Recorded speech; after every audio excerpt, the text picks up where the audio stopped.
Hello दोस्तों, welcome to our YouTube channel. आज जो हम टॉपिक पढ़ने जा रहे हैं जिसका नाम है फंक्शंस की फंक्शंस क्या होते हैं। So functions is a block of code. Function क्या होता है? एक block of code that perform a specific task. जैसे कोई एक पर्टिकुलर अपने को स्पेसिफिक टास्क करवाना है, उसके लिए हमने एक फंक्शन बना दिया। ठीक है, जैसे एक हमें कैलकुलेटर नाम से ऐसे कुछ फंक्शन बना दिया जिसमें एड, सब्ट्रैक्शन, माइनस, डिवाइड, ये सारी चीज़ें हो जाती हैं। तो फंक्शन में क्या होता है? एक ब्लॉक ऑफ कोड होता है जो एक पर्टिकुलर फंक्शन या स्पेसिफिक टास्क के लिए हम क्रिएट करते हैं। So function help in breaking the program into smaller and manageable parts.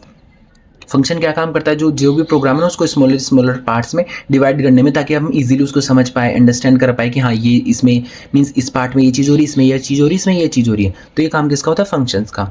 So types of functions देखते हैं। अपने पास दो टाइप के फंक्शन होते हैं, एक तो प्री डिफाइन या उसी को बोलते हैं लाइब्रेरी फंक्शन, जो पहले से ऑलरेडी डिफाइन होते हैं। एक होता है यूजर डिफाइन, जो यूजर खुद डिफाइन करता है।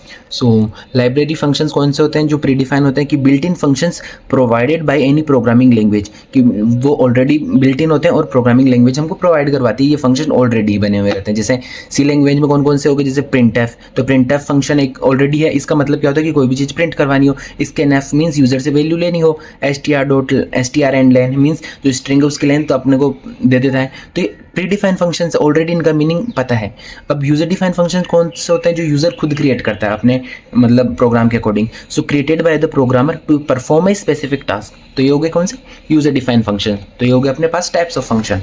अब अपन देखते हैं स्ट्रक्चर ऑफ अ फंक्शन, कि फंक्शन का स्ट्रक्चर कैसा होता है। So generally structure of a function has three parts. सबसे पहला होता है फंक्शन डिक्लेरेशन, कि फंक्शन है क्या उसको डिक्लेयर करना, कि हाँ ये फंक्शन ये चीज़ है, ये हमने डिक्लेयर कर दिया। फिर फंक्शन को डिफाइन करना कि इसमें ये चीज़ें होगी, और फिर डिफाइन करने के बाद उस फंक्शन को कॉल करना। तो जब भी हम उस फंक्शन को कॉल करेंगे, उसमें जो चीज़ें डिफाइन है वो अपने पास आउटपुट में आ जाएगी। ठीक है, तो ये हो गया स्ट्रक्चर ऑफ फंक्शन।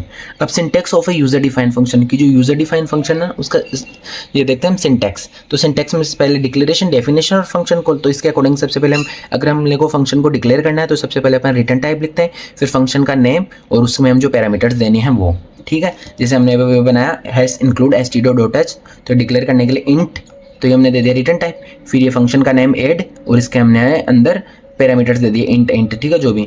फिर अगर फंक्शन को डिफाइन करना है तो उसके लिए अपन क्या लिखते हैं? रिटर्न टाइप, और फिर फंक्शन में जो भी पैरामीटर्स वगैरह है वो। ठीक है, सो फंक्शन डिफाइन करना है तो ये हमने लिखा इंट, ये फंक्शन का नाम, और जो भी पैरामीटर्स ये इंट इन दोनों की जो वैल्यूज़ क्या होगी, कि इसकी जगह ए, इसकी जगह बी, तो जो भी हमने को वैल्यूज़ देनी वो हमने डिफाइन कर दिया, और इन दोनों की वैल्यूज़ को क्या करना है? रिटर्न करना है ऐड करके। ठीक है, और लास्ट में होता है फंक्शन को कॉल कराने के लिए हम सबसे पहले मेन फंक्शन बनाते हैं, और मेन फंक्शन के अंदर उस फंक्शन का नेम और आर्गुमेंट्स वगैरह लिख के रिटर्न कर देते हैं। ठीक है, तो ये उसके अकॉर्डिंग एग्जांपल हो गया एक, कि सबसे पहले क्या कर रहा है?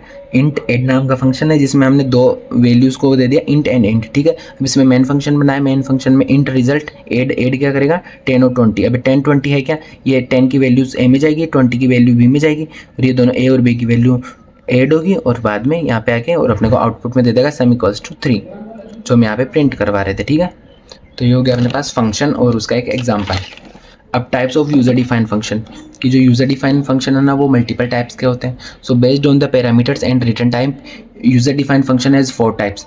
पहला है no parameters and no return value, कि ना कोई पैरामीटर होगा ना कोई रिटर्न वैल्यू होगी। जैसे वॉइड ग्रेट, और इसमें ना तो कोई पैरामीटर है ना कोई रिटर्न वैल्यू। ठीक है, अब with parameters but no return value, अब इसमें पैरामीटर तो है बट कोई रिटर्न वैल्यू नहीं है। फिर एक होता है no parameters with return value, किसमें पैरामीटर्स नहीं होगी बट रिटर्न वैल्यू होगी। और एक होता है with parameters and return value, किसमें पैरामीटर्स भी होगी और रिटर्न वैल्यूज भी होगी। तो ये हो गए अपने 4 टाइप्स के यूजर डिफाइन फंक्शन। लास्ट है benefits of functions. So reusability of a code, की कोड की रीयूजेबिलिटी, हम एक कोड को बार बार यूज़ कर सकते हैं। Make code modular and organised, reduce the redundancy, code की रिडंडेंसी रिड्यूस करता है। ठीक है, and easy to test and debug, कि किसी भी चीज़ को टेस्ट और डिबग करना ईजी होगा, क्योंकि अलग अलग फंक्शंस हो गए तो हम इजीली इसको पहले इसको सोल्व कर ले, इसको। ठीक है, तो ये हो गए बेनिफिट्स ऑफ फंक्शंस। तो इसी के साथ अपना टॉपिक फंक्शंस कंप्लीट होता है। अगर आपको इस टॉपिक या किसी भी टॉपिक के ऊपर कोई डाउट हो या कोई अलग से आपको टॉपिक पढ़ना हो तो आप कमेंट करके बता सकते हो। Thank you.